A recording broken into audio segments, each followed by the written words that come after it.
orasoma. This is kind of, in a way, the most basic orasoma there is, because it's just the heart and it's unconditional love and acceptance.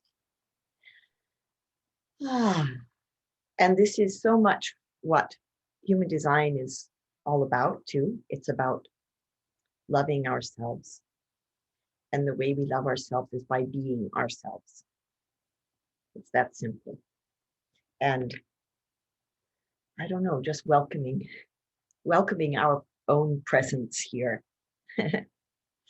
So I'm going to put 3 drops of this beautiful pink stuff. It smells like, oh my God, it smells like, I don't know how to describe it, angel flowers. So I'm letting the color go into my hand.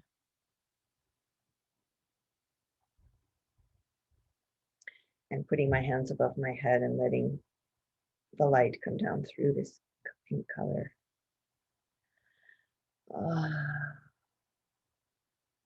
And now I'm moving it to the screen and just sending it in a very relaxed way to everybody. There's Joanna. Hi, Joanna. Hello, everyone. Hi. So pink, unconditional love and acceptance. And now I'm moving it around in my aura a little bit, and oh my God, it feels so wonderful. And then I'm smelling it.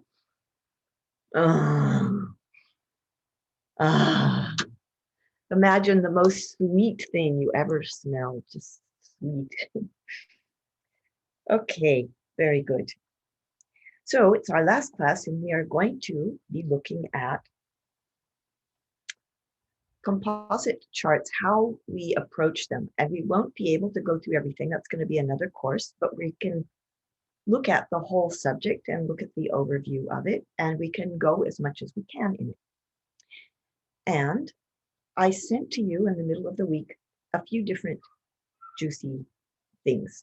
So we'll also look at each of those things, how they might come in handy.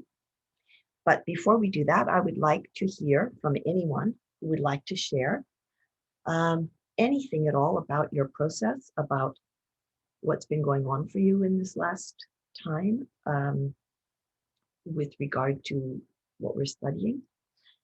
And I just want to remark, because the one thing that I notice that bothers me with anybody who's learning human design is the tendency to overthink it rather than to use it as a way to watch energy. And a typical thing might be you're interested in a guy, but he's not the type that is the most optimum for you. And so you think, oh, I can't be with him. That's not true. We really don't want to say no to things. We want to leave everything open so that your tummy, in its truth, in its amazing ability to know you and to know life, your tummy will guide you. And then whatever situations you find yourself in, it will be the right one. And it's always going to have some trouble in it, because we live in a reality with always a balance of good and bad, yes and no. You know, there's things we like, there's things we don't like. It's always like that. That's just how this reality is where we live. So we can't ask for everything to be wonderful. It's just not allowed. We can avoid the wrong troubles that don't suit us and that are just going to waste our energy. We can avoid those by trusting our tummy, but we will still get into trouble. And life is very nuanced. Life is very full of subtle things. I'm thinking of 2 couples that I know, very close friends of mine, actually. Each of these couples has been together for many, many years, but and one's a generator and one's a projector in each of these couples. They are both sannyasin couples, and they let each other be. They don't bother each other. They don't harass each other. They let each other do whatever they like and go off on walks by themselves and they know that the other person is different than they are, and they just let them be. Now, these couples have been through their problems in the beginning, especially, and they both know about human design, which is really helpful. But both of them are in tremendously nourishing situations, which they find very positive. And the secret is that they respect themselves and they respect the other and they give space. So we really don't want to say, no, you can't, or something. Okay. So, because the mind, it gets this vice grip. Only this, only that. That's just how minds are. So would anybody like to share?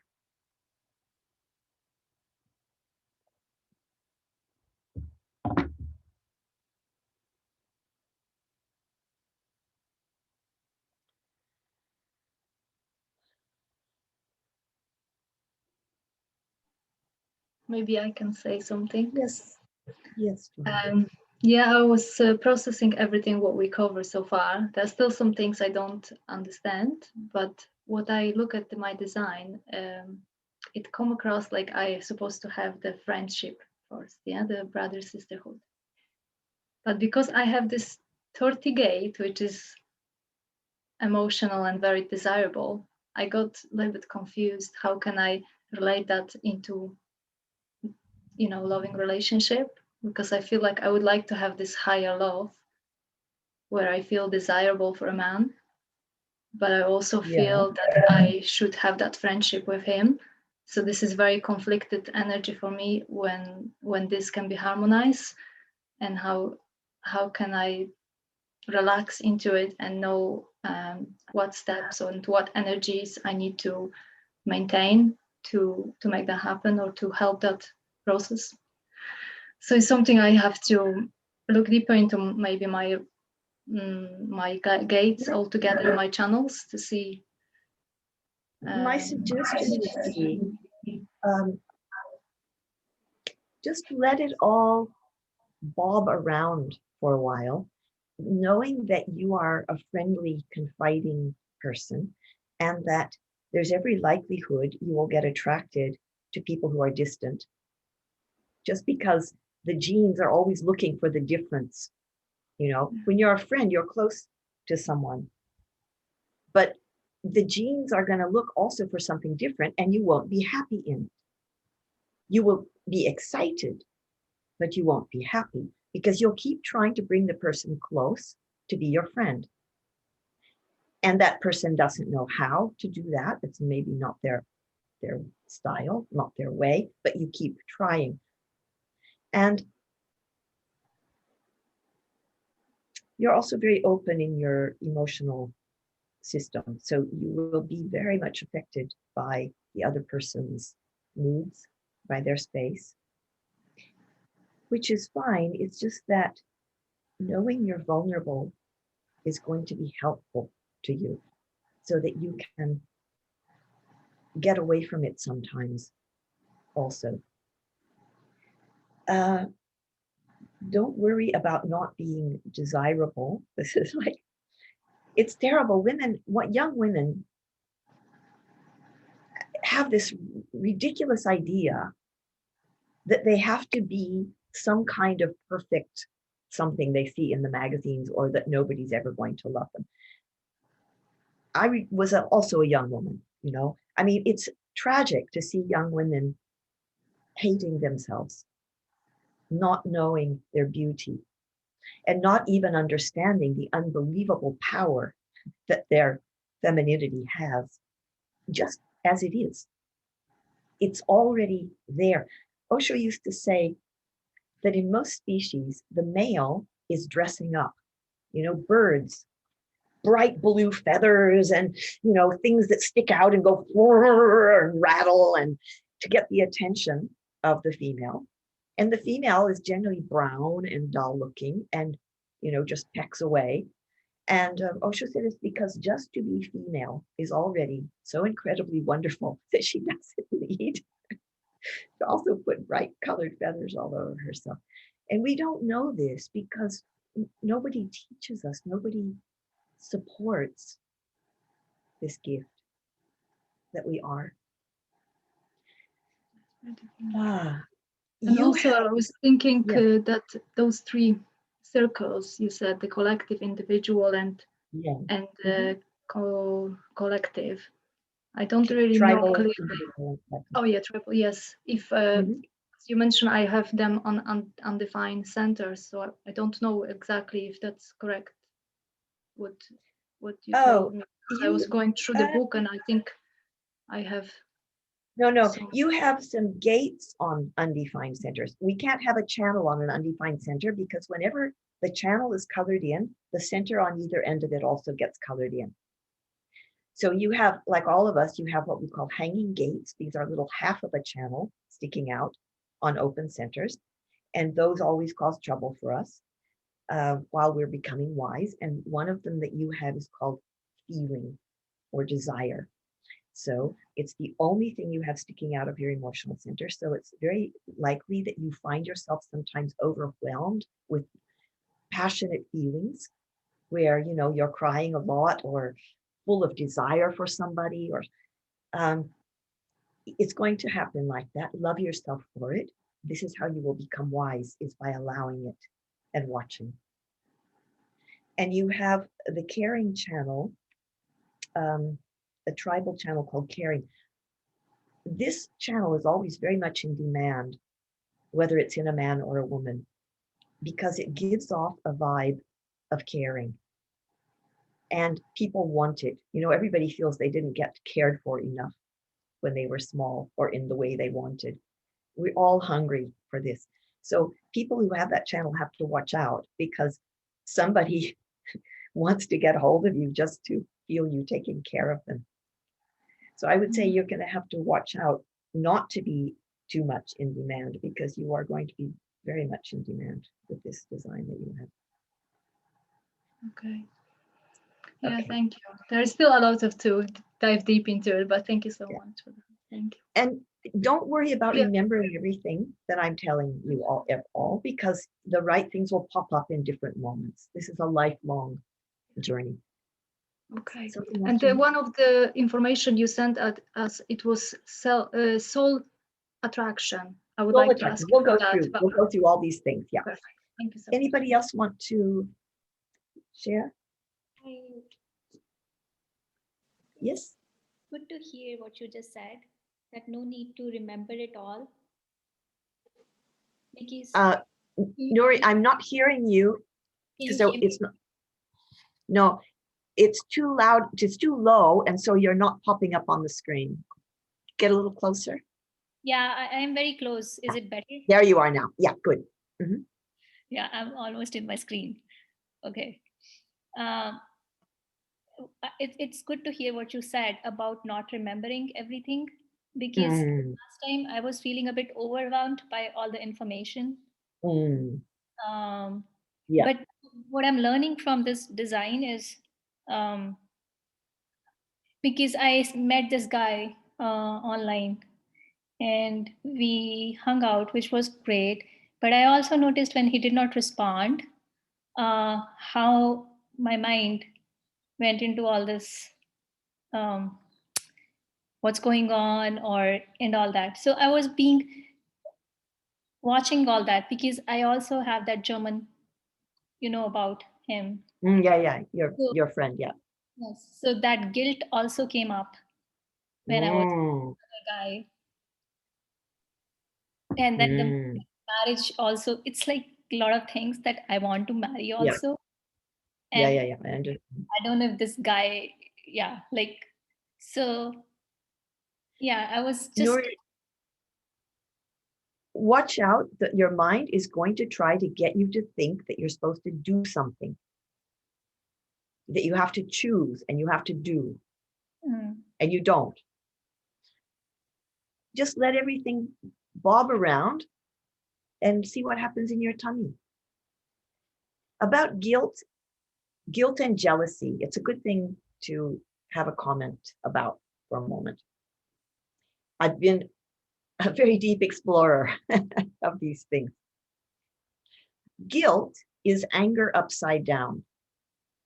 Whenever you feel guilty, it's a good thing to experiment with. Just switch it on its head And even if it takes a little moment of kind of shock that you're allowed to do this, beat the pillow to that person you feel guilty towards. You asshole, you're not here. So why the fuck do you think I should just be with you? You bastard, you should marry me. Don't stay all the way over there in this stupid Germany.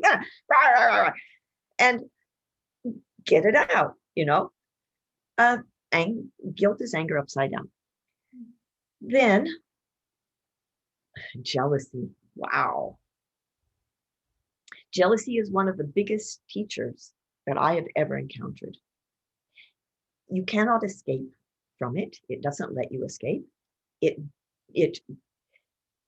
hounds you. It dogs you. It forces you to, for me, I would go to bed and put the blankets over my head and just be in there with this horrible feeling in my stomach, you know, like, oh God. And this horrible feeling was a way to dive deep in myself because there was nowhere else I could go. You know, I couldn't go and bang on his door and say, you asshole, you shouldn't do this, because this is a really easy way to become very unpopular to everybody. And I have done it. I have done that too. It didn't work at all. You're guaranteed to lose him when you do that. So failing that, all you can do is completely accept the suffering. And it hurts like fire. But you go so deep. You go so deep. You get into the place where you become actually still in your own depth. You're so helpless. There's nothing else you can do. And this is beautiful. Beautiful. You know, it almost doesn't matter what drives you in. If you end up in, it's good. Okay. Anybody else before we go into our I just have a little Cassandra? I just have a little observation. It's been interesting for me to watch, like engaging with a manifester. And it's actually been teaching me a lot about my generator ways. Like sometimes when we are with someone who does life very differently to us, and he hasn't studied a lot of human design, but he naturally seems to just know how to run his energy in a way that works for him. So, and it's very different to how it works for me. So like he stops and starts, and he does 15 minutes and he takes a break, and then he stops and he starts again, and that makes me crazy. Like for me, it's like, it's the starting is so hard. So once I'm starting, I'm going to ride that wave to the bitter end until it's gone, because it's like, I'm so happy that wave is there. But he just makes his own waves. So he can stop anytime. He needs to rest and reintegrate. It's really interesting to navigate this, and how do you run this energy, and how can that really work together? And it's been really interesting to teach me about my generator energy from that. So it's been fun. And also, like, you know, I'm emotional, and he doesn't have the emotional center defined, and you know, I'm a generator and he's a manifestor. So it's like, it's interesting to navigate this. It's almost like I'm more intense around him than I am otherwise, sexually and emotionally. It's like I'm always big and bright, but with him I'm like, you know, more emotional than I normally would be, in the best possible way. Sometimes also, you know, it's very interesting. It's just, you know, relationships are truly a great teacher. So well, it sounds to me like you are exactly in the right frame of reference, because you are observing. Yeah. And you're curious, you're watching, you're checking it out, and that's what it's all about. Just check it out. This is a thing I really love about human design. It helps us engage with other people and be interested in other people in a whole new way. And doing couples charts is a really good way to, I don't know, kind of find in yourself a new curiosity about the other human beings. You know, it's very nice for making space for other people. Anyway, Cassandra, that sounds great. And yes, when you let him be a manifester, everything is fine. If it's when you would stop letting him be a manifester that it would all go to shit, because he's going to be one anyway. Great. I enjoy it. I love that. You know, I love that he could just like, oh, here it goes, and boom. And it's great when he's doing that. But it's like, I couldn't work like that because I don't have that start whenever I want. So it's like Yeah. to say, like, once I started, like, I don't like to be teased, and like once you tease me, like you gotta deliver, like you gotta be in there till the end a bit. So, and we kind of negotiate and navigate. It's quite fun. My oldest brother was a manifester, and I used to watch him also at work. He did stuff on the computer, and he took a lot of breaks. He would just get in there and do stuff, and then he would go have a smoke and go back again. So yeah, that's very correct. It's very right for a manifester, because they don't have the defined sacral, and if he doesn't have the ego center either. Okay, anybody else? Hi, I would like to speak to something. Yes, Arina. This is Arina. Yes. So I have been in my mind contemplating a little bit the material we've seen, and really trying to make sense. Okay, what is it really that describes my intimacy style? Because this is kind of the main topic, and I have been receiving a lot of confirmations over these weeks about things that I've already sensed or that I already know about, and also an invitation to look more carefully and observe more carefully into how I do things.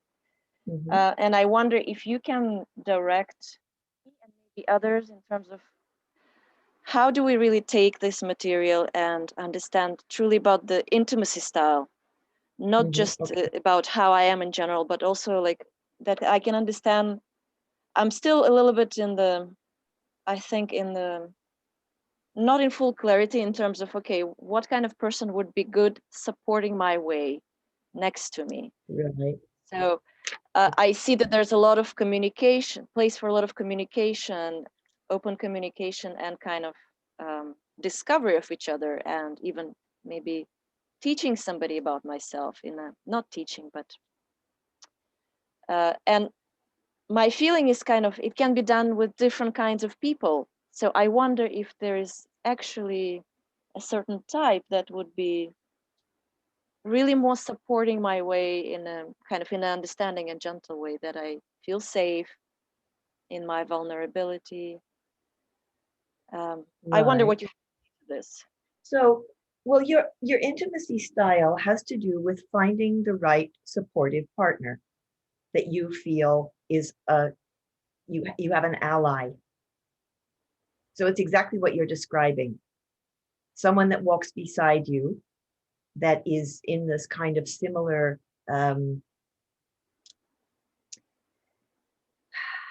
page, because you're a seeker, and you would need somebody who is in favor of that, who is allowing your questing, and that is a kind of allegiance. What does allegiance means? It means there's an agreement between you to have each other's back. It's a very supportive thing. Yeah. So you're right. You're looking for somebody supportive. At the same time, it's on an open center. So that's not what you're always going to find. You're going to be having a conundrum around it. What does it mean? The best thing, as I've said before, that you can do with any gate on an open center is use it as a focus for meditation. If it's something that your heart is involved in right now, right now, this is your question. It's about love. It's about what is my intimacy style. This is a perfect opportunity to watch what is in you. Watch the longing. Watch the memories of the times when it wasn't like that. Watch all the things you did instead of having an ally. Watch the hunger for the ally. Whatever comes up, because awareness means you don't choose, you just see every little thing without judging what is there. And this will give you a much better, kind of a relaxation and a grounding in it. And my guess is there will be some energies from your childhood that will be difficult around this. Maybe some shame also, for some reason I can't quite describe, but that usually is coming up from the childhood. And let those things also come up and meditate on the whole subject. Let it be your thing you're watching. Rather than thinking there's something you have to do or to choose, we're not really in charge. So, people are going to come in your life. They might be right for you, they might not. Your belly knows, not your mind. And you can't ask that I'm going to have a perfect partner. What you can do is take all the loving care you can to observe yourself. This amazingly opens doors in the universe. And right away, it's making it more possible for a partner to come who is also more aware, who also has more space for awareness, which will make you happy in the long run more than anything. Madhuri, and yeah. how much space do you feel there is actually for taking responsibility to educate the other about myself? Because what I saw happening, I felt like, for example, the previous relationship, it was with an ally, but he could not understand me because he had defined centers, emotional center, ego center, and I was dissolving in him. But I also feel I didn't take full responsibility to reflect actually what is happening, and that this is how I am and this is the difference. Because I cannot Right. expect somebody to understand that, right? Right. I know what you're saying. So this can be a challenge. The man I was with for 7 years, which was one of the best relationships I ever had, he was not interested in human design. He naturally was good at his own design, which was beautiful, but he didn't want to hear me talk about human design. He wasn't hostile to it, he just wasn't interested. But the fact that I knew about it and I was observing, I could navigate myself in a very effective way. And he did respect the one very important thing, that I needed clear invitations. He really got that. So I think this is maybe the most important thing. If the partner knows that you as a generator need clear questions to answer yes or no, if he respects that, that's already enough. And if you are getting overwhelmed by a center he has colored in, or you're losing yourself in it, and you know about it, this is going to happen. It happens everywhere all the time. We are here to be conditioned everywhere we go. We can't say no conditioning because we would have to be totally alone. But when you've had enough, then you can spend some time by yourself. And about when one person has something colored in and the other doesn't, and the one who has it colored in doesn't know what it's like to be different, either they have to become very sophisticated human design people, or you can do this meditation that I sent to you of stepping in the other's shoes that we will talk about. And I hope that the person that you would be with would be open to some experimentations like that, because as a 1-3, you're going to want to try all kinds of experiments, and you would be not happy with somebody who will not experiment in any way. Okay, that makes sense? Yes, yes. Good. Thank you. And love yourself. Huh? Your G center is very open, and you probably I'm learning. what that means to love yourself. Learning. But it's perfectly possible for you. Power channel, that's very self-loving channel. Just respect that. I also have to love the fact that I don't have a tribal channel, because for a long time I felt torn between what is it that I want in terms of family, no family. And I think just now I'm starting to actually allow things to be how they are. Yeah. And also because there was a lot, like you said, also a lot of conditioning and concepts around it. Exactly. Because about tribal stuff and family, you can't do anything about that. All you can do is have your yes or your no according to your tummy in any given situation. But you can't create, a matriarchal clan because you decide that this is what you ought to do. It's just not how it is. Tribe stuff will come and go, and sometimes you'll like it and sometimes you won't, and it will be nourishing sometimes and very confining other times. And you can watch it because you're here to be wise about it. Okay? And I'm sorry, this is just the last question. I know I'm taking the time. I just wonder if you've ever actually met women who do not have that tribal channel, but for example, who decided to have kids, and how is that situation for them? Okay, I'm trying to think of anybody that might fall into that category.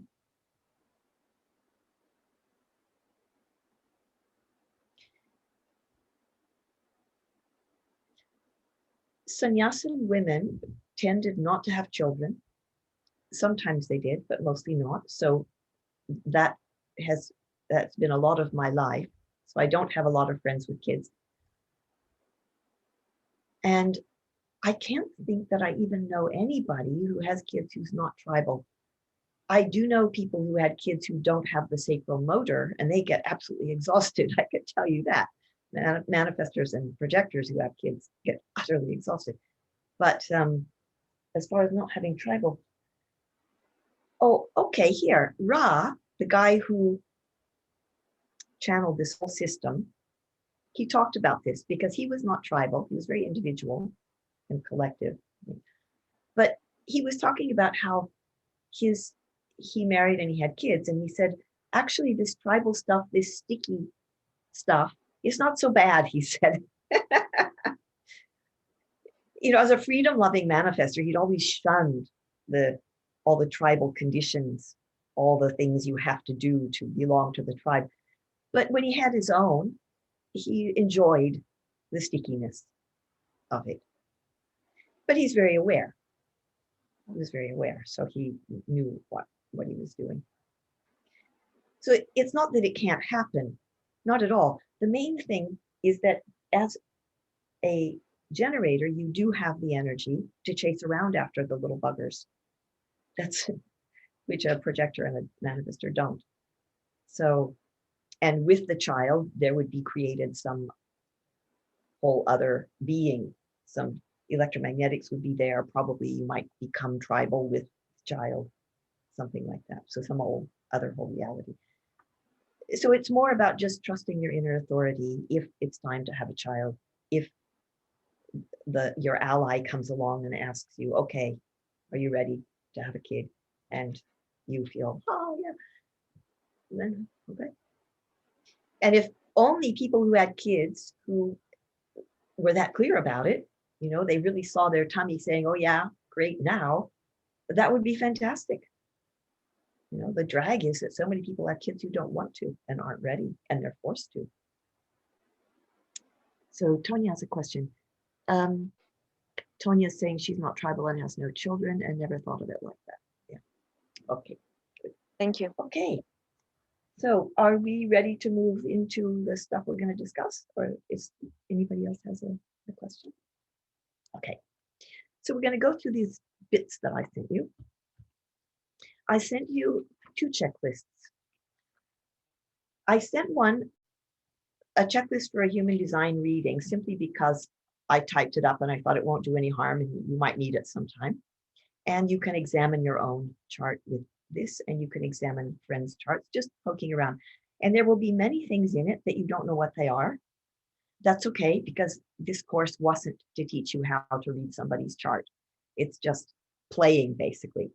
So it will possibly be helpful in your playing. Then a checklist for composite charts. And this is the checklist I came up with nobody taught it to me exactly. It's just over all of my years, these are the things that I found important to focus on. And so every time I do a chart, I have my list beside me, because if I don't, I forget something. So it's very useful to have. Cassandra, tips for generators. There's a great book called Intellectual Foreplay. What was that, Cassandra? Your message went away. Oh, sorry, it was just like for Arena, like about like how to educate your partner and how to, as a generator, manifest this, like teach each other to ask each other questions. So there's an actual book, and it's called Intellectual Foreplay. So it's 250 pages of lots and lots of questions for every aspect of life, from bathroom habits to deep values to self-esteem to romance to wedding to sex to everything. And it's super comprehensive. And you just need to introduce the book, and then it kind of almost helps you guide both of you through this really deep journey of exploration and deep understanding. And so I've been doing this, you know, with my manifestor partner, and it's been really fun. It's been really good to get to know each other on this deep way. And you don't have to, it's not weird. You say, hey, are we going to do a chapter from the book? And it's a great way to kind of introduce this and get into the questioning mode. So this is a little hint, something I found useful. So it's called Intellectual Foreplay. Cassandra, it was called Intellectual Foreplay. Intellectual Foreplay, questions for lovers and lovers to be. Okay. I like to find out these things. Highly recommended. Okay. Fantastic. Good. Okay. So I encourage you to play with anybody's chart that you are curious about. So Tanya's saying, why only for generators? That, Cassandra, that book is especially for generators? I would say it's because generators, it's about, you know, we have to teach our partners to ask us questions. And so therefore, it's like you get people in the habit, and it's non-weird, because you just literally go through a chapter and you ask each other all these questions, you respond to them. So it's, I think, especially helpful for generators to introduce the asking each other deep questions. So it's useful for anyone who wants to go deeper, but you know, the world doesn't. I think it sounds like it could be useful for projectors as well. Yeah. Okay, good.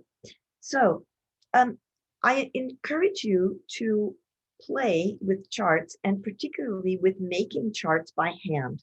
I sent you the blank, and make as many copies as you can. And when you are going to make a composite chart, all you do is you put one chart, and you can just print out somebody's chart from a free program, but then draw the other person's chart in on top of it.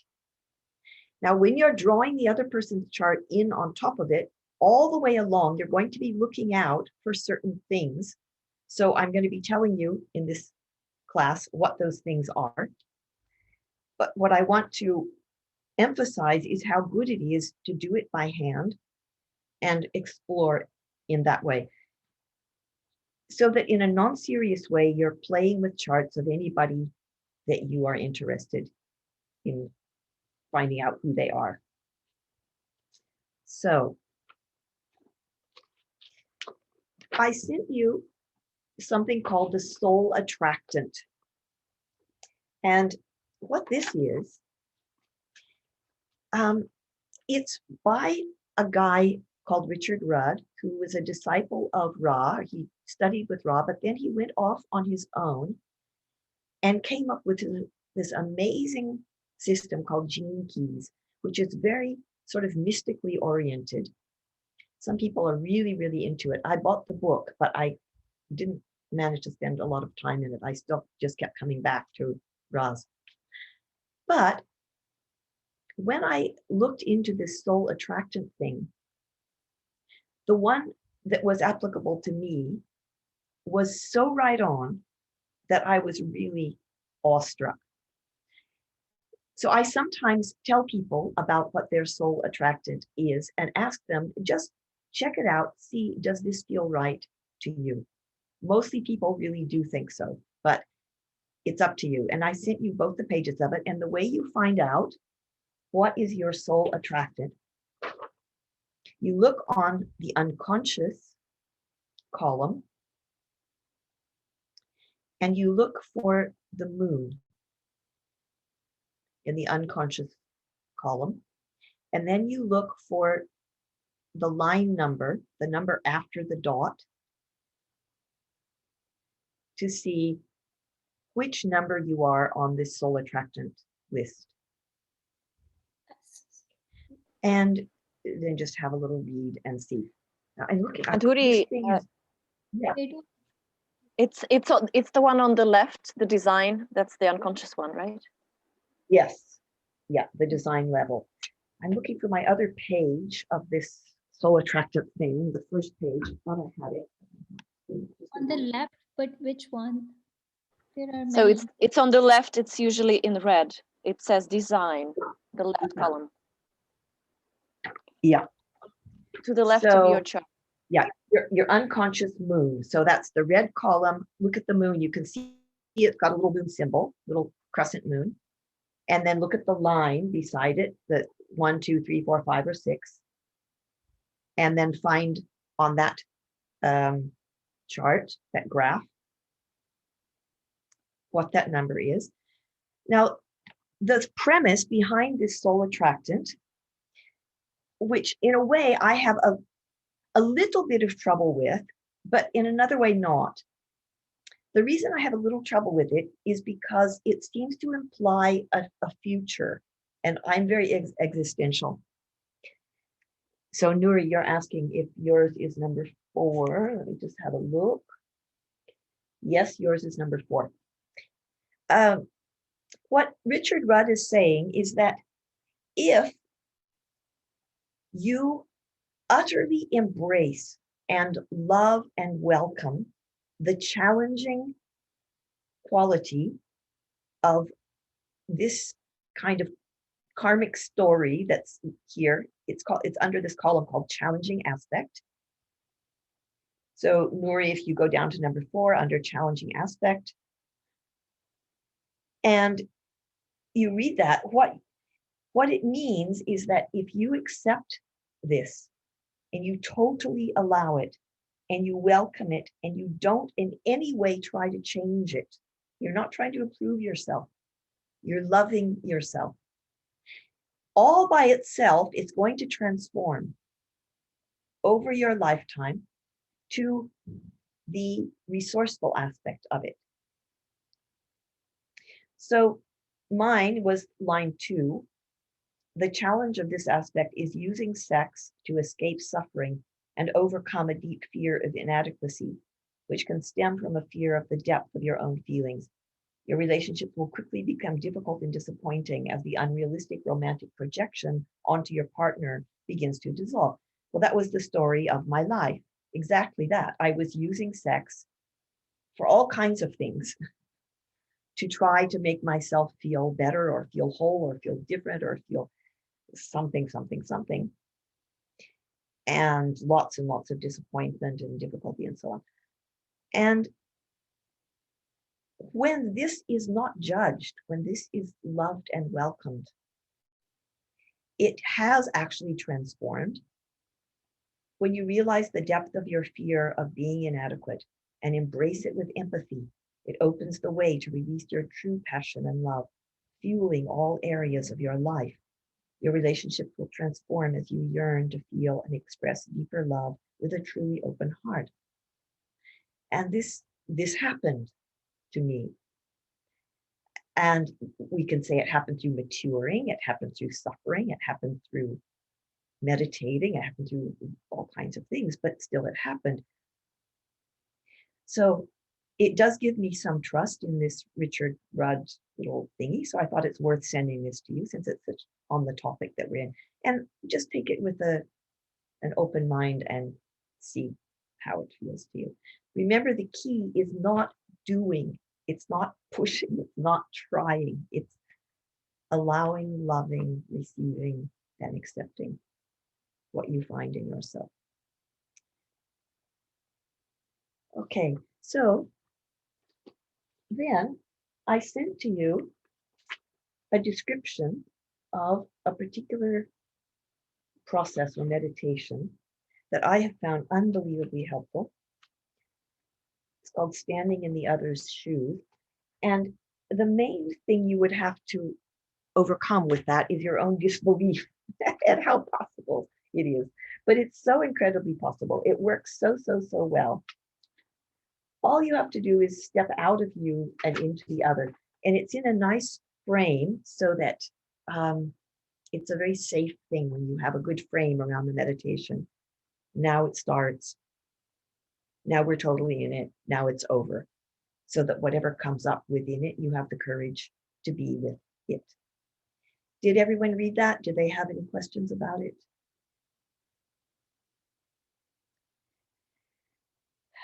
And you can try this with anybody, a girlfriend, anybody that you have enough friendliness and trust with, just to see what it's like. I tried it with a girlfriend who was also a client and who was a manifesting generator. It was completely mind-blowing, absolutely mind-blowing for both of us. And it's helped me in my work because I got a glimpse of being a generator. And that's been really helpful for my empathy and my expansion into working with people. It has to be with a partner. What, Uri? It has to be with a partner. Can it be done alone? Oh, you could try it alone. I do it alone also a lot. When I do dynamic, I often enter into other people's beings. Oh, I usually do, actually. Yeah, you can absolutely do that alone. Yeah, I call it fluid identities. Okay, so those were just some kind of little resources. And now we're going to look at composite charts. So when I'm sitting down with two people's charts and their composite chart, and I now have this wonderful program where I can just print out the composite chart, but in a way, I'm glad I didn't have it before because it was so helpful for me to draw them by hand. So let's just say you're sitting down with two people's charts and you take one of them, whichever one you feel like,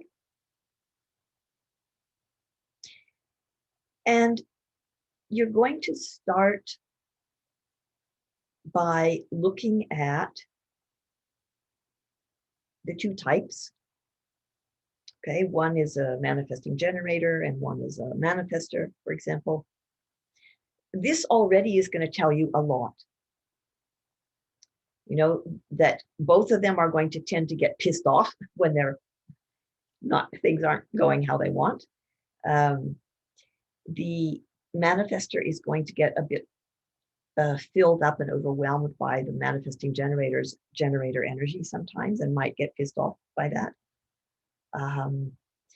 The manifesting generator wants to be a manifester, so they are possibly even going to be jealous and might try to be even more manifesty. You know, a lot of things we can see. So you can make some notes about it if you want on the chart. Then the next thing is we're going to start to draw in the colored in centers and the channels from the other person. But as we're drawing them in, we're watching out for electromagnetics. And when I used to make my own couples charts, I had made a sort of special chart where I wrote on the side, and then I made a lot of copies of it. I wrote on the side electromagnetics, compromises, dominances, and companionships, so that I could count them as I was drawing in. So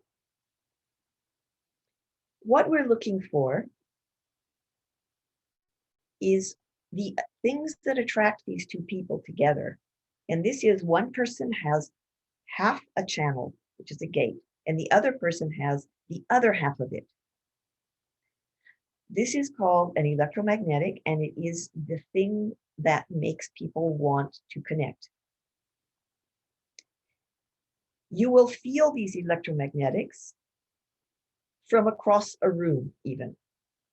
You know, you look across a room in a party and something passes between you. Two people look in each other's eyes suddenly and there's click, sparks. So when you're drawing it in, you'll put that and it will suddenly create a whole channel there. So under the title electromagnetics, you'll write down the name of that channel. Now, we haven't learned about the channels in this course. That's another whole course. But you can always explore them online. All you have to do is type in the name of it and human design, and you will see something. Or if you buy the book, then it's all very clear and obvious. Whenever there is an electromagnetic, there's some kind of a spark.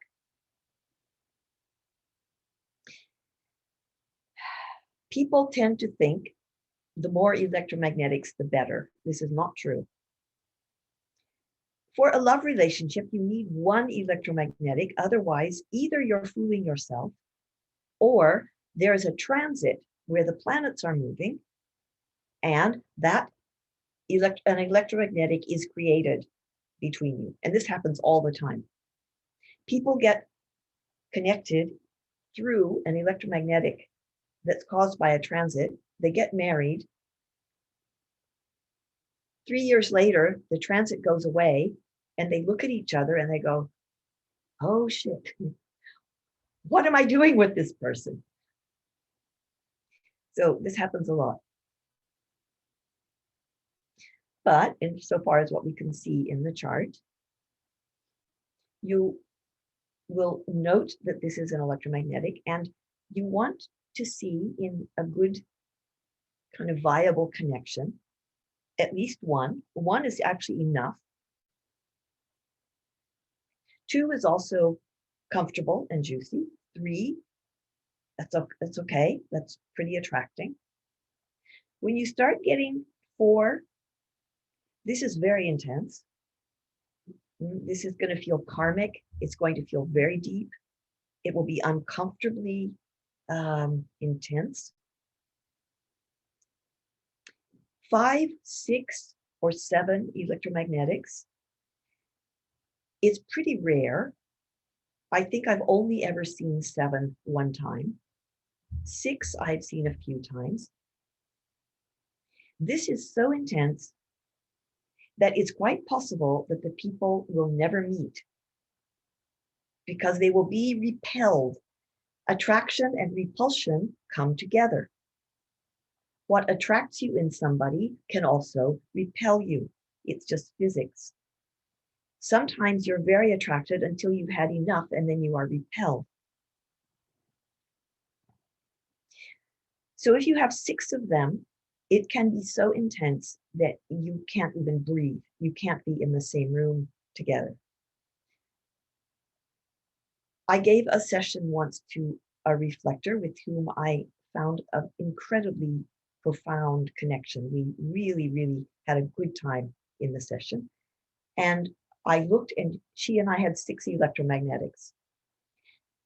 Later, I saw her at a group and I kept thinking, oh, I should have a coffee with her at some point, but I couldn't bring myself to do it because I knew the minute I sit down with her, I'm going to be lost in this intense universe. It will be very interesting, but I won't be able to get out again easily.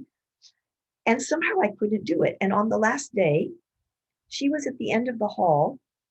She was going to leave that way. I couldn't even bring myself to go down the hall and give her a hug goodbye. It was just too intense. So this was very illustrating to me how that works. I have seen one couple where they had 6 electromagnetics. They did have trouble, but they were both generators, so they were made of strong stuff, and they somehow were surviving it, but they also needed space from each other.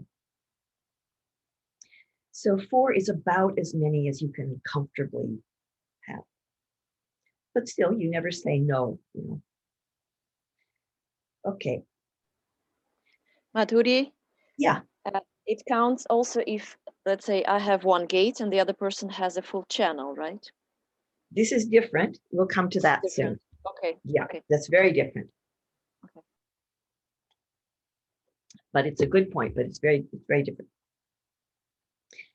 Now, when you start going more deeply into a couple's chart and you look at these electromagnetics, you can start noticing the lines after the number of the gate, you know, from 1 to 6, those lines that we have learned about.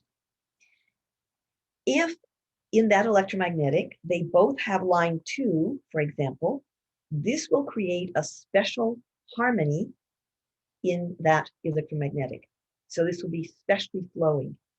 We call it a harmonic. I have to tell you, it's not that common in my experience. So you can't ask for it, but if it's there, it's very nice. Sorry, I didn't understand how to look for harmonic. So the harmonics, you see if, for example, if you have gate 22, gate of grace, and you meet somebody who has gate 12, the gate of caution at the other end of that channel, okay? And your gate 22 is having a number after it of 6. So if you meet somebody and he has gate 12 with the line 6, this is a very flowing thing to have. But again, you cannot ask for it because it's just the luck of the draw. Sometimes it's there, mostly it's not. Okay, there are a few electromagnetics that are difficult. Mostly they're all feeling very good. An electromagnetic feels good because suddenly something feels complete. It feels like that. Like, it feels like such a relaxation, like suddenly something clicks into place and you can just feel whole. That's why people fall in love. But there are a few that are intrinsically difficult. So when you see them, you know that, these are tough ones. One of them is called transitoriness. It's on the far right over here, and it's a wild and crazy. It's also called sexual talent. And it requires a lot of creativity in lovemaking that nobody gets bored, because otherwise people easily become bored where that is there. Another difficult one is rhythm. This is 15.5, because each person will have their own rhythm and it might not match together, and they can bump into each other rhythmically in the day of, you know, when do we get up and when do we have our breakfast and when do we go to bed, and different rhythms which are both kind of fixed and they won't necessarily get along. And the last difficult one is judgment,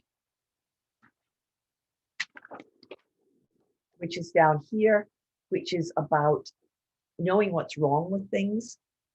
And when you have it as an electromagnetic, it's very easy to get into criticizing each other, which is a very deadly habit. It doesn't work. Nobody likes to be criticized. You lose each other this way. And it's supposed to be used on criticizing the outer world, the society. It's a collective channel. It's for sharing about what's wrong with the big out there. So a couple who uses it rightly together could have an okay time. It's just that normally people use it wrongly. If you would go, for example, to a restaurant together, you could have lots of fun sitting in after and talking about what was wrong with the restaurant. Or you go to a movie and you know everything that's wrong with the movie together, or even what's right with it, because a critic knows what's wrong and also knows what's right. can we please get the full channel numbers as challenging electric? Okay, the full channel numbers are, for the challenging ones, 3635, 155, and 1858.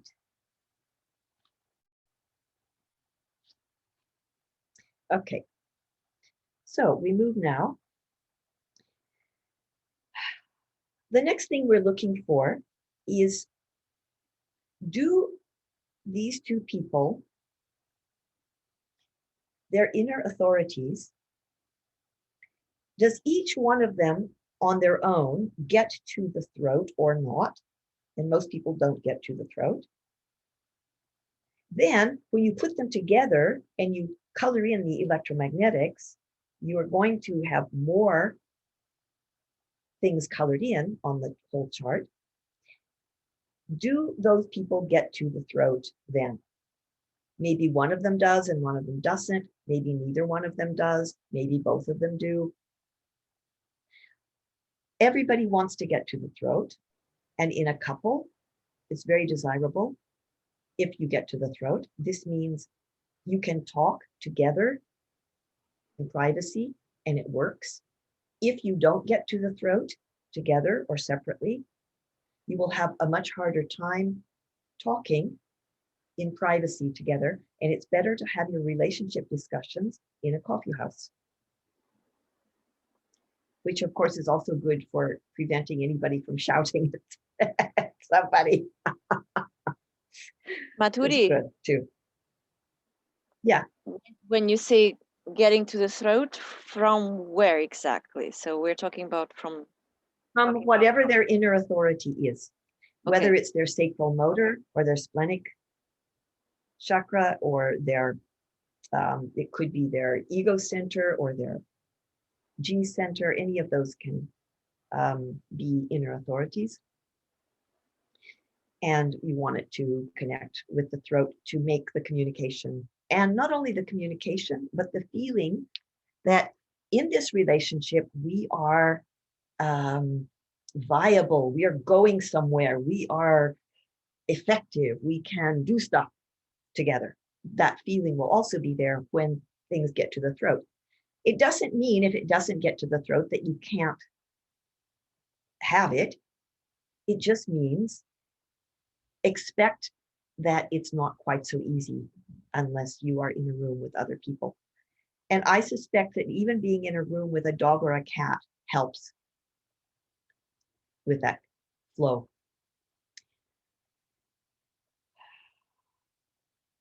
It happens quite often that head chakras are colored in and they get to the throat, but the body ones don't. Then, if the couple is together talking, the danger is they're talking from the head and they're not accessing the real energy. So again, to sit with other people is going to be helping. And sometimes there's a transit that bridges it. And does it mean that we both need to reach this connectivity between the inner authority and the throat, or at least one has to have it, and that's already good? The one who doesn't have it will feel sorry for themselves. They will, it won't be as easy for them. But the other person will be more comfortable. And that happens. Everything happens. Okay. A dominance. The dominance is one person has a channel and the other doesn't have any of it. This is a very pleasant thing because the person who has it has a gift. It's free, it's there. It doesn't cost them anything that the other person gets to enjoy it too. It's exactly like you have a sports car and you're going for a ride anyway, and you've got the petrol in the tank, and your friend comes with you, and it doesn't cost them anything. They just get to have fun. So when you connect with somebody who has certain gifts and you get the benefit of them, you know, everybody is always happy when this occurs because it's like the person having a lot of money and they don't mind if you have some of it. So those are easy. And you can, the person who doesn't have it, they simply can appreciate it without competing, without, there's nothing in it that's going to challenge them in an uncomfortable way.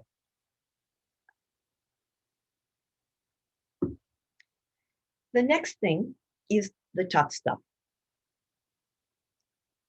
It's what's called compromises. Oh, no, wait. First, we come to companionship. Sorry. Companionships are when one person has a channel and the other one has the same channel. I also consider it a companionship when you have the same line in your profile.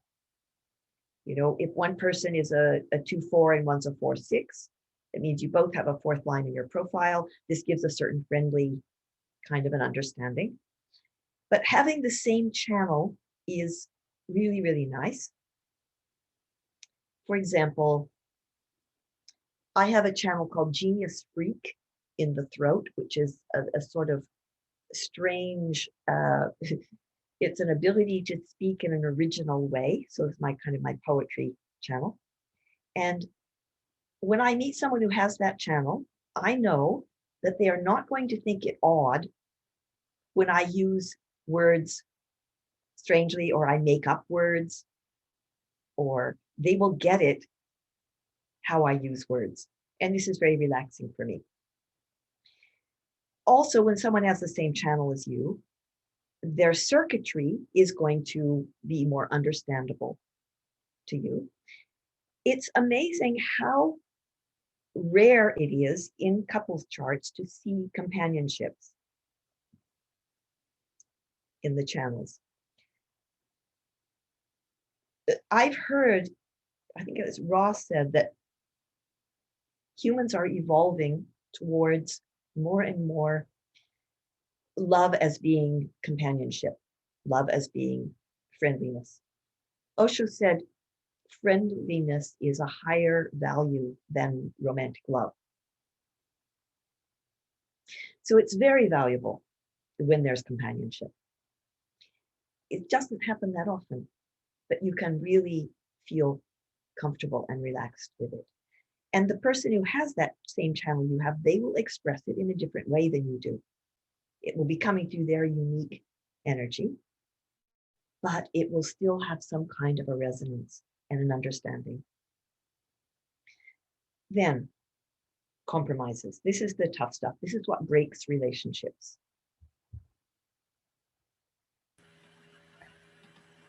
Before that, Madhuri, Joanna Yeah. asks if what if the other person has more dominant channels? If you can say Has more dominating channels. Fine. Yeah. Then they have all these gifts, because they see it doesn't cost them anything to give you their gifts. They have them anyway. They're overflowing with them. So it's not like a bargain, you know, that you do, that you're buying something. They're not like that at all. They have the energy and you can enjoy it. So it really doesn't matter if somebody has more than the other person.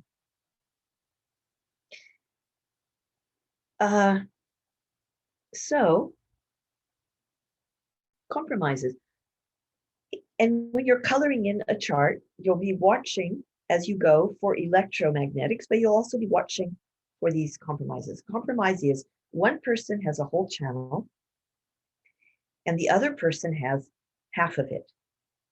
Doesn't matter which half, they just have half of it. And this works in a very strange way. The person who has the whole thing has the gift, they have this quality, and everywhere they go, that energy, that quality is broadcasting from them. It is resonating around them, just as it should. They aren't even aware that they're taking up all the space with it, that, you know, as they should. It's what they're emanating. But the other person who has half of it, in the beginning of the relationship, during the honeymoon, during the first few years, in fact, it won't be felt as a problem. it can be felt even as an electromagnetic. Like, oh boy, there's the other side. This is great. Now everything is whole. However, as time goes on, and supposedly it takes 3 years, although I've seen people become aware of it much sooner. As time goes on, the person who has half, they start to realize that the other person doesn't see their contribution. The other person is taking up all the room with their version of that whole channel, and they don't even see that their beloved right next to them is going, oh yes, me too. I saw this. I went there and I had this experience. And the person who has the whole thing, they look at the little bitty contribution of the other one, and there's like, what's that about? You know, this is nothing. They don't see anything to pay attention to in it. And by and by, the person with half is like, oh, nobody sees me around here. You know, I have something to contribute. Nobody wants it. Shit. And they start to blame the partner. And they don't exactly know why they're blaming them. They can't put words to it. They just know that the other person is somehow not giving them something they need. And they can kind of drum up some grudge. And they could even find other reasons to use for that grudge. You know, he's just a bastard.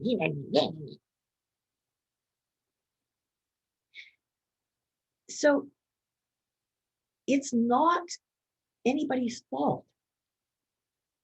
It's just chemistry.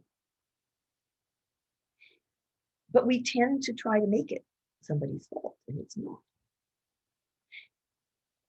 There is no cure, and you cannot ask for a relationship without compromises, because they all have compromises, except 2 that I ever saw in all of my 20-something years. And the 2 that I saw had other difficulties, you know, some other things that were going wrong. So it's extremely rare, no compromises. So rare. Really, you can't ask for it. What you can do, there's only 2 things you can do. One thing is be aware. Just watch. Aha, there's the compromise. But it's still going to be painful. So what you can also do is sometimes you who are doing the compromising, you who have the half, take a holiday and go hang out with some friends where that compromise is not happening, and you get to share all your stuff and be heard. I can give you an example. My beloved that I was with for 7 years had a tribal channel called Synthesis, the 1949, which was about food, housing, and tribal principles. And he fully embodied that. In fact, he had a job as an executive in a food warehousing cooperative. So that channel has to do with food distribution, and that's what his job was. And my part of it was the gate 49 on an open emotional center. This is the principles of tribal life. And because it was on an open center, it had a lot more space in it. And my principles of tribal life included my experiences with Osho, with a commune, which was very wild and crazy, where, for example, nobody could tell anybody you can't be unfaithful to a partner, for example. Now, the normal tribal law that my boyfriend was kind of embodying, you would never be unfaithful to a partner. This is like so breaking the tribal law that this is like, you know, break the bond immediately for that. Not only that, it wasn't even funny we were watching a movie called Sideways. I don't know if any of you have seen it. In that movie, a man and a woman who weren't married to each other had sex, and the husband came home, and the man who had been doing it to the woman had to flee naked. Okay, so he was running naked out through the night, and he realized he'd left his wallet. So he came back into the house, and he saw this husband and wife having this really raunchy, pornographic sexual experience together. It's like the husband had realized she had been unfaithful, but somehow it turned him on, and so they were, all this grunting and stuff. And the naked guy had to get in and get his wallet and get out again. Well, I found this absolutely hilarious. It was Christmas Day. We were sitting in a hotel in Oregon watching this, and I was just cracking up. My boyfriend was sitting there utterly grim. This is all bad, You're not supposed to do any of this. It's like completely against tribal law. So eventually, I needed to get away from that fixed tribal version of what the tribe is. His tribe, in other words, his tribe that I was subject to because I lived in his place, his house, his land, and my own easy and loose version of tribe had no place. He didn't get it. He didn't like it. He never talked about it. It wasn't his thing. He didn't find it funny or amusing or nice, the little that he had gotten from me. So a huge part of my life was not being seen or validated or honored. And eventually I had to leave. That's why compromises break relationships. So it's good to pay close attention to them. And remember, it's nobody's fault. The gifts of his tribal channel that I got, I have certainly missed like absolute crazy since then. The big house, the warmth, the food, the cuddling. My God, I've missed it. I don't have it on my own, but I had to leave. Okay. The circuitry. You want to look at what kind of channels each person has, because at least they need to have one thing in common, otherwise they won't get each other. If one person's only individual and one's only collective, this is really miserable. You want a little overlap, and most people have a mixture. It happens though, and they make each other miserable. But it might be correct for them to be in that misery for a while, if there's some bigger reason the universe has for it. Would somebody had a question? Madhuri, what if we have the same gate, only one part of the channel? Is it also a compromise? Yeah. No, if you have just the same gate, that's kind of companionable. Yeah. Okay. Then it's because it's companionable. I'm looking at I'm just amazed. I'm looking at the chart of my ex, and we have so much in common, and I could feel it in the past, and now I can see also that we have so many gates which are exactly the same. On the different centers. Yeah. I was wondering and then about that. Look at the lines to see if there are harmonics on it, and that's also useful to see. Okay. There is also one more question in the chat box. Madhuri, I had one question as well. If there are any compromised channels are classified as the most difficult one, hard to accept and cope for long term in relationship, partnerships, or friendship? They're all difficult, but the ones that are the least difficult, the ones you don't have to worry about too much, are the mental ones. And which are the ones? Simply because the mental stuff isn't as important as the body stuff in life. It's more entertainment. So if somebody has, for example, the logic channel, and you have half of it, the fact that their logic is always going to seem to win, it might irritate you, but it's not as horrible as if something at the gut level is compromised. Okay. But that was a good question. Then another thing you're going to look at is specifically the splenic center and the G center. If one person has it colored in and the other one doesn't, the person who doesn't have it colored in likes the other ones having it colored in. In other words, people with open splenic centers like people who have a colored in one. They like it because they feel safe, they feel like they're going to survive, and they feel well-being when they're near somebody else's one. The whole secret is not to get addicted to it. It's fine to enjoy it, be aware. If you don't have it, you're not supposed to. Don't get addicted, because if you get addicted, it causes trouble in the relationship as well as in your own meditation. But it does happen. If someone with an open splenic center is together with somebody with a colored in one, and that colored in one leaves, they get fed up and they walk out the door.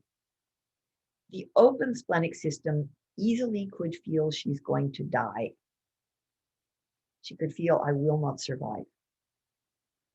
Because that open center is intrinsically insecure and it's suddenly being thrown back on itself without the safety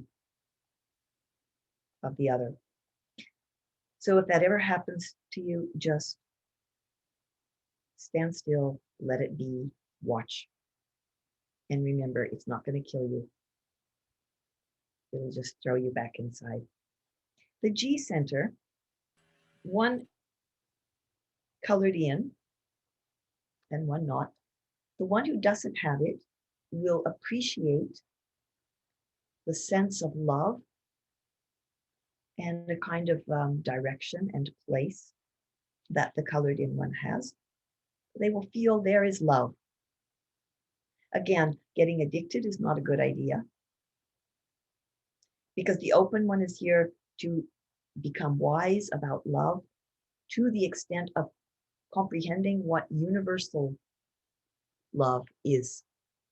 If both are colored in, that's nice, also perfectly good.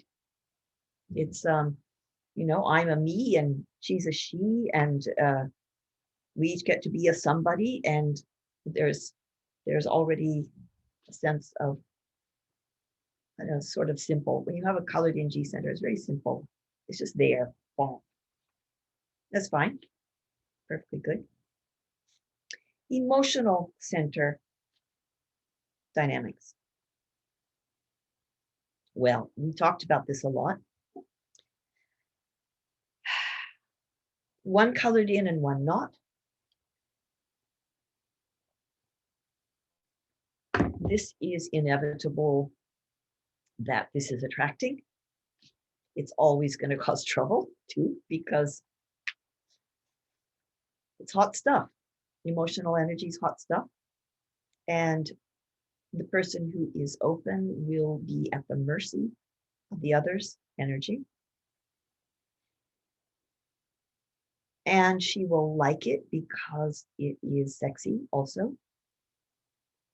It's going to be very sticky, the emotional energy. So, you feel bonded quite easily with emotional energy there. If both people have it open, it depends whether or not they create an electromagnetic together that makes it colored in. So if they do, we call that they become emotional together.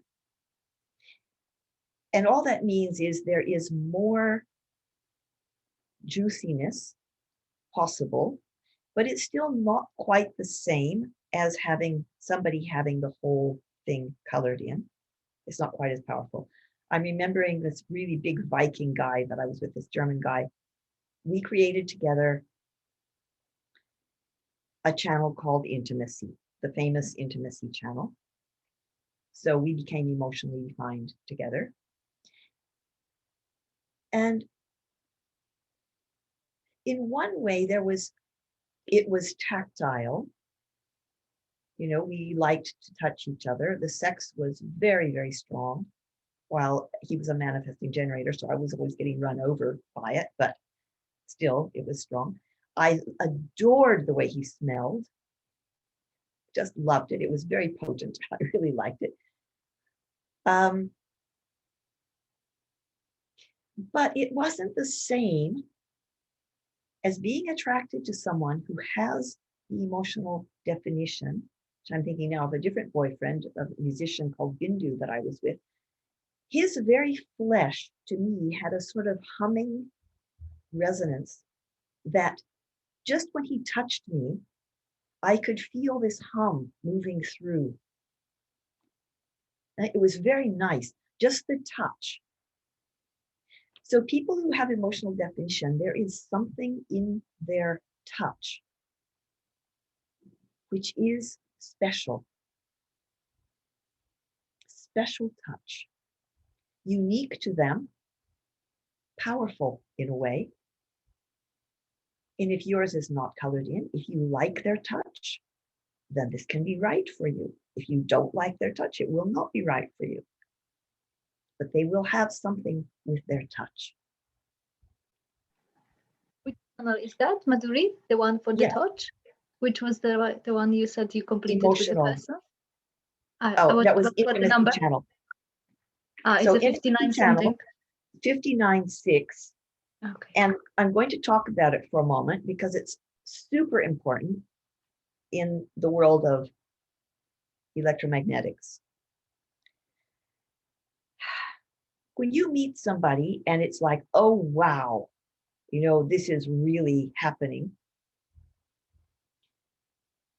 It's quite possible that this intimacy channel you are creating together, if one of you has the whole intimacy channel and the other one has none of it, the person who has the whole thing is incredibly attractive. They're like so yummy, just, oh, wow, wow, wow, give me some. But if one person just has half and the other one has the other half, one has 59, the other one has 6. This is pretty common, happens a lot. I have the 59, and I've looked back at my old relationships, as many as I could get the information for, and many times I had intimacy channel with the person. With my best friend, I have intimacy channel. It's great also between friends. But we want to be a little bit wary because I also call it the great pretender. I had a relationship. I have a never-ending supply of old relationships for any examples or anything. There was a guy in the commune I ended up in bed with because I bumped into him in the night in the walking on a path through the bushes. You know, I was out hunting, he was out hunting, and we bumped into each other. We ended up in bed.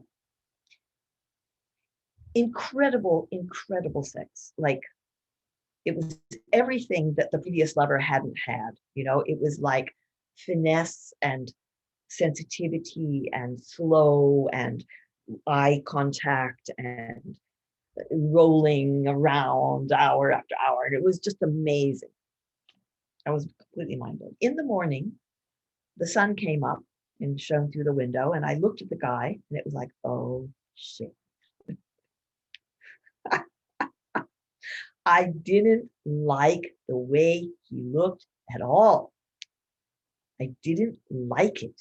It was like, bleh. Later, and I was with him for 1.5 years of hell. And Osho has said, it's better to be with somebody, it's better for your spirit to be with somebody who doesn't love you than to be with someone you don't love. So I'd been with many different men who didn't really love me, but I was like, oh, but in this case, I didn't love him. And he was terribly, you know, hooked on me. And I got to watch 1.5 years of feeling icky and sleazy and kind of cheating, and because there was incredible sex with this person I didn't like. And the more I knew him, the more I didn't like him. And I was even ashamed to walk down the street with him because I didn't like how he looked. But this penis, it just kept pulling me back, this thing. And it was like the whole thing was dirty. And yet we also experimented with some different meditations together because there was so much energy. So later, when I looked, so Nuri saying, what did Osho say? Better to be, no, not better to be. It's better for your spirit to love somebody who doesn't love you than to be with somebody that you don't love. So I looked at the charts long after we'd broken up. And we had intimacy channel and nothing else. Everything else didn't fit. It didn't have anything to say to each other. But there was this thing, there. So it can be a menace, that channel, too. It's not only that it's wonderful. It's good to see that if something else is also working and not just that.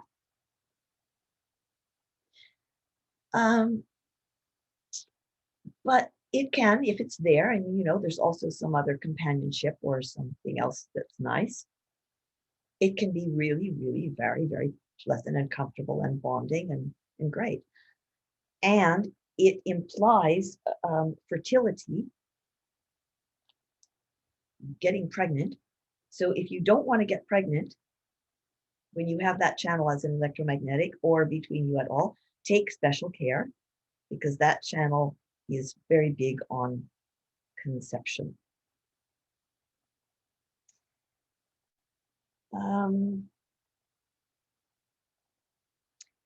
It's good to look at the intimacy styles of each of you, just because if one person is shy, they have shyness, and the other one is the one-night stand or the femme fatale, that can be weird, because a shy person needs a lot of space to be vulnerable and be accepted for that. And if the other person's kind of playing flirt games, it's a bit odd. I'm not saying it can't work, but it might be a bit uncomfortable. The nodes of the moon are shown on the chart. Underneath the moon signs on both sides, there are these little squiggly signs. Those are the directions you're coming from and the directions you're going to, conscious and unconscious. And in a couple that's going to stay together, if a couple wants to stay together for a long time, like the whole life, which I don't know why anybody would exactly think they had to find somebody they had to stay together with, but somebody might feel that they wanted to, then you would need harmonics on the nodes, at least one. So I'm looking here at Linda 43.6, 23.6 is the conscious nodes, 14.5, 8.5 are the unconscious ones. In a partner, if they had either a 6 or a 5 on their nodes somewhere, this implies that they are in some way going to be in the same direction. And they can then have more chance to stay together. Another thing that is very beneficial if you find it, but it's not always there at all. Any electromagnetics that happen on the head or the emotional center. If there is a harmonic in the lines, it will make for good conversation or good cuddling or sex or whatever else the emotional thing is in a way that's very harmonious. So when I'm looking through a chart, I do look at those places to see, are there any harmonics? Anyway, I'm always looking for the harmonics, and there's not very often coming very many of them. you don't, unless you have the right program, you won't be able to see what is the environment of someone. The environment is the place that is going to be rejuvenating for them, replenishing for them, that they're going to feel at home. Okay. And if the both people have the same environment, this is wonderful. It sometimes happens. I had that with my friend. Otherwise, often the environments go along fine together. There's no conflict, but sometimes they don't. Like if somebody has mountains and somebody has shores, like if one person had mountains and one person had natural shores, then you need to find a lake in the mountains. So the shores person would have a shore. What are the main, let's see, what part of the chart shows this? It's not shown in the chart. It's shown in a certain program that you have to buy. And you find it in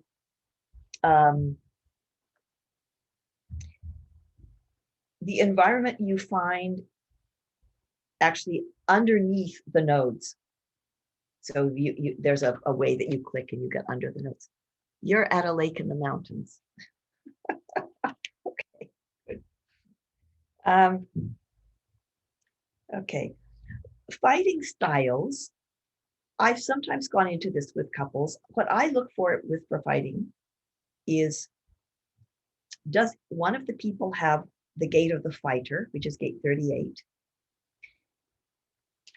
It's the other side of the channel of struggle, 2838 down to the left. And if they do, you look at what kind of a fighter they are, because they will have a nuance on it. I also look whether they have the power gate, because there will be something about their obstreperousness, what quality they have. Are they very macho? Are they annihilating the opposition?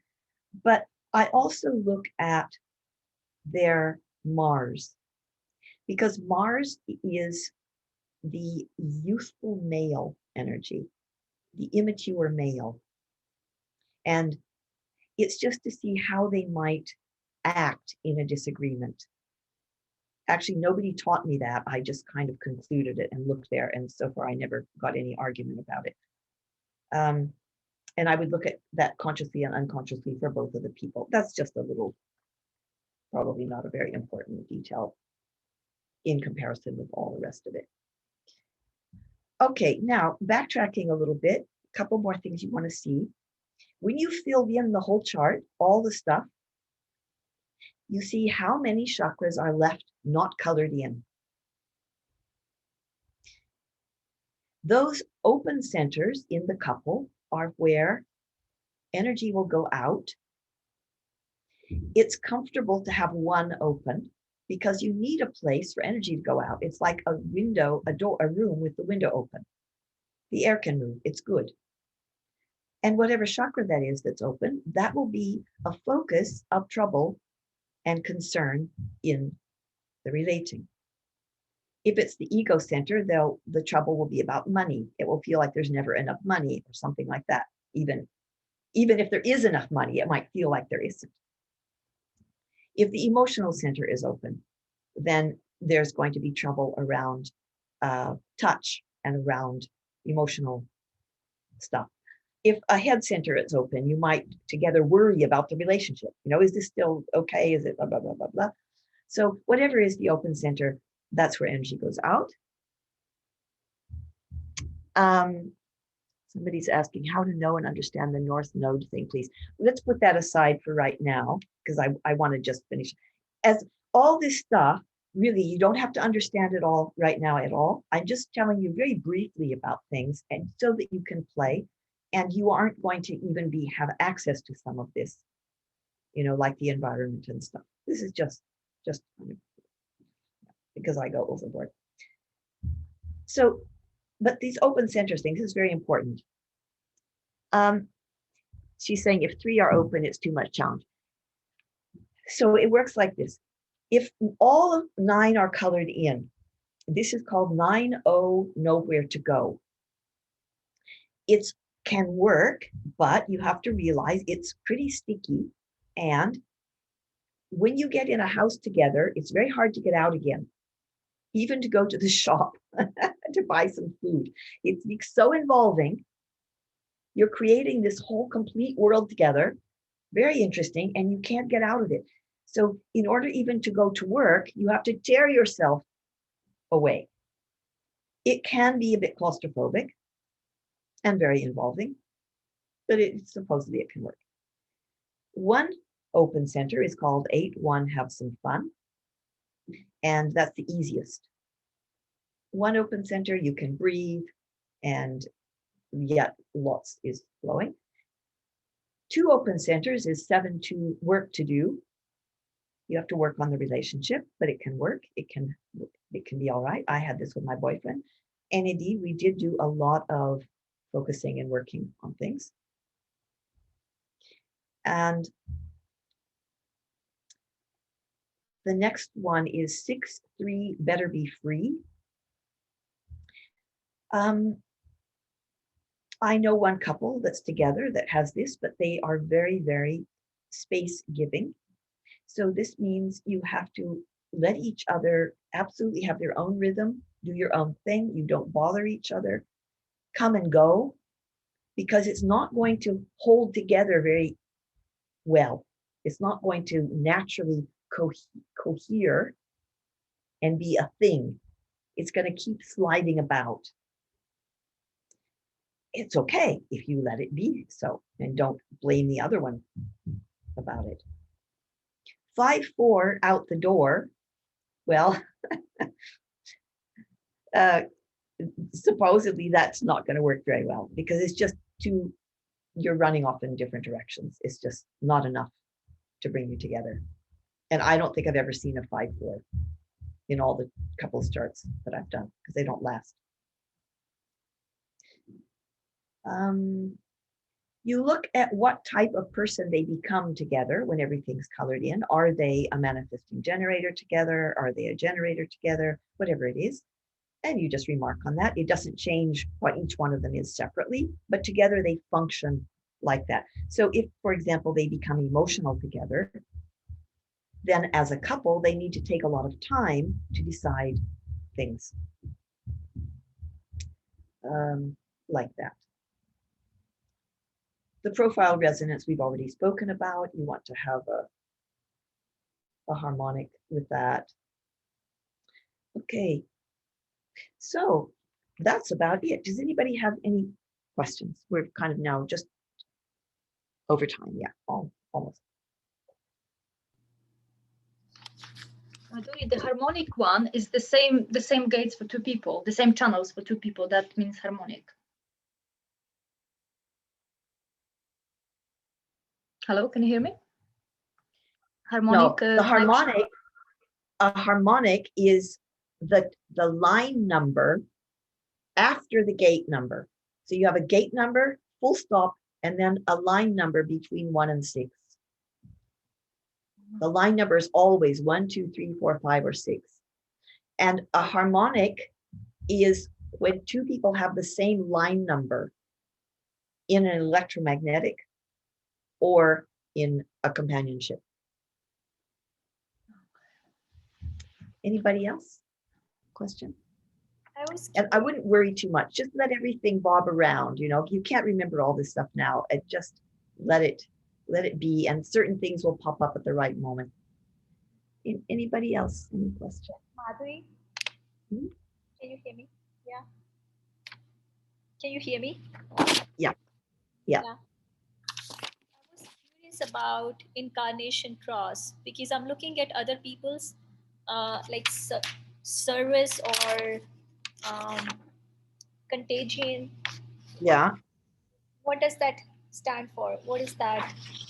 So the incarnation cross, I don't think we've really discussed that. And this comes in the program when you get your chart printed out, your incarnation cross will be there and you can read about it in various different places. The book that I recommended has them in. It has them in a capsule form. And then there's another whole book of incarnation crosses, which Ra gave a series of discourses where each one has like, many paragraphs. And he speaks in a very rambling style. So there's quite a lot of repetition and things in them, but they're still very interesting. would you? I wouldn't worry about them with a relationship because it's so much about who you are. And when you pay attention to all the rest of this, particularly your inner authority, anyway, you are being yourself and you will be living out your incarnation cross. Sometimes two people's incarnation crosses have quite a nice, I've seen couples where both of them have something about service and they end up wanting to do something together to be helpful. You know, that's very nice. But you're going to see all of this anyway in the rest of the chart because the incarnation cross comes from the sun and the earth before the birth and after the birth. And at the birth, it's going to be playing into all the rest of the chart, whether it's the circuitry, the individual, tribal, or collective. It will all come into play in the rest of the chart. It's too much for us to go into right now. There's 176 incarnation crosses. Okay. Yeah. Yeah. I feel like I cannot get all this information. It gets too Don't heady. look at it. Yeah. Yeah. Don't try. Yeah. But would you be able to speak? Would you be commenting on the composite charts I sent, or like everyone sent a little bit, or not? No, I don't have time now. If that's for the next, supposedly we're going to have another group at some point where we really just go into the composites and, look in a lot more detail. I just wanted to because we had time, I wanted to just kind of run through the whole possibility with you, give you the checklist so you could experiment with it. And yeah, because now we're over time. But I understand you're curious, but you'll have to ask me privately. Yes, because I have one without any compromise, no compromises. So I was Right. curious. Oh yeah, it's true. I saw one without compromise. Yeah. You can always be sure there's going to be a fatal flaw. This you can relax about. It's going to happen. But if it's not that, it'll be something else. But that's very nice if there's no compromise. It's incredible. Yeah, it's amazing. Okay. Anybody else? Good. Well, I have completely I put it in the chat. Like, how many compromises are too many? I mean, you said like, how many electromagnetics do you need to make it viable? Like, how many compromises are too many? Too many. Okay. Does it depend on the person? So first thing is, it's not going to matter for the first few years. At least there's that comfort. And they're all very painful. So 1 is really bad, painful and horrible. 2 is really very horrible and painful. 3 is awful, excruciating. 4 is like you feel like you're being stomped by an elephant. 5 is like a really bigger elephant. Yeah, that's how they are. What's really important is to look who's doing the compromising. Because, for example, if one person has 3 channels and the other person is compromising to all of them, this means the person who is doing the compromising is going to actually have trouble with who you actually are, with your very nature. They're going to resent it by and by. So this is not very nice. If one person is doing all the compromising and the other has no compromises, the one who has no compromises thinks everything's fine. And the other one is like, and they're not being heard. If there are 6 compromises and one person is doing all the compromising, I saw that once. The one who is doing all the compromising, they are going to be wiped on the floor. And it's nobody's fault, but they will feel stomped to death, squashed. It takes time. But physically, you can feel squashed. Okay, because in my case, it's an interesting situation because I have 3 compromises I have to make, but also like I have 3 Dominion channels. So my gifts are appreciated and celebrated, but I also have to be in 3 compromises. So it's like some of me is appreciated and seen, but like some of it is in compromise. That's what I'm asking. My suggestion would be enjoy it while it lasts and be utterly alert, let it be a possibility to observe. And remember that you always need a bolt hole from this relationship, a place that you can go with your girlfriends or something, that you can let your hair down and be all that little stuff that he can't hear. Okay.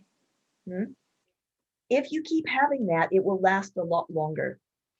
In my relationship, every year I would go away from him and travel and see my girlfriends. When I was with him, we stayed in fancy hotels. When I would be by myself, I had to sleep on couches, and take buses. But I could also let my hair down and talk with all my girlfriends and, like this. And then when I would be back with him, okay, again, my tribe isn't seen. And there it is. So I'm just looking at yours 4. So yeah, you compromise 3 and he compromises 1. At least he's compromising 1. Let's see if any of them are head ones. No, they're, oh yeah, 6124. Okay, 6124 we can kind of put aside because it's a head one. So it's not as important. So that leaves 3. That's not quite as bad.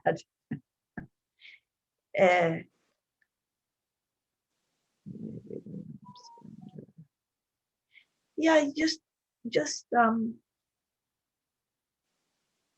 have to let it happen. If your inner authority wants you to be in this relationship, then this is where you're supposed to be, and whatever you learn from it is what you will learn. And of course, the learning comes with pain, but it does. And the pain is when the pain's more when we're not aware. All the pain of blaming the other one and stuff like that. Awareness really does help a lot.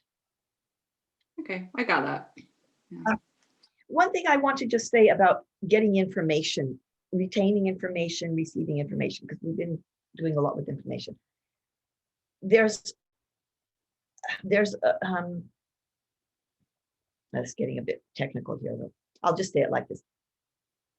There are lots of people who receive information by osmosis. It just goes in the body, not via the head. It just goes in, and it will come up when it's needed. Especially if someone asks you a question, you'll suddenly find that it comes back up and you know. It doesn't work for you to stress to try to remember things. It's really not the point. In fact, I would say that for everybody. Don't stress and try to remember. And we all have combinations of this receptive and active way that our mind works. To some degree, we can just take things in. But there are people who shouldn't even study because whatever the teacher says, they just take it in. This is called right fixed. And they just get it. And you don't know which one you are, so don't worry about it. Let it all happen, and you'll remember stuff when you do. Then it'll be fine. Okay. So I've really had a good time doing this class. It was kind of a surprise how much fun it's been to do it like this on Zoom. And I'm delighted if anybody else had fun too. I just see you as these little tiny people unless you're got the whole screen. So it's amazing to me that you can be having fun being so tiny, but maybe you are. For me, it was very fun how you have a story from your personal life for any kind of circumstance or any kind of situation that might go in a chart. You have a personal experience, and that was very fun. And you have a fun way to share things. So you are fun. For me, it was fun because you are fun. Good. Somebody's John is saying passive mountains is her environment. How can that help you?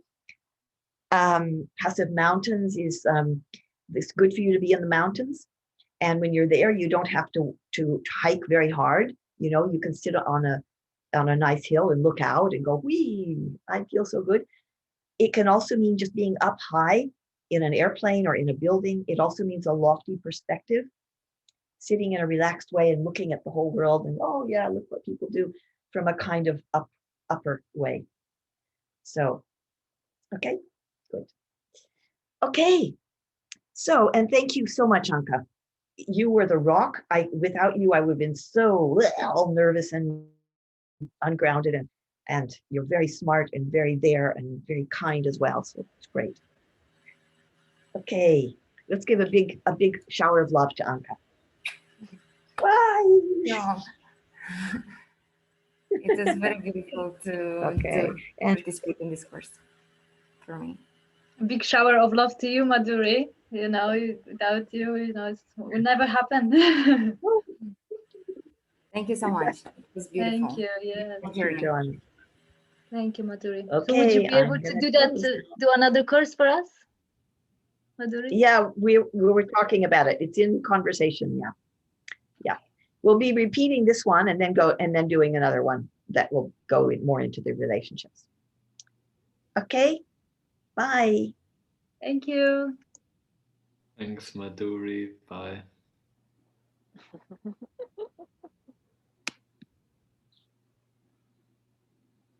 Bye.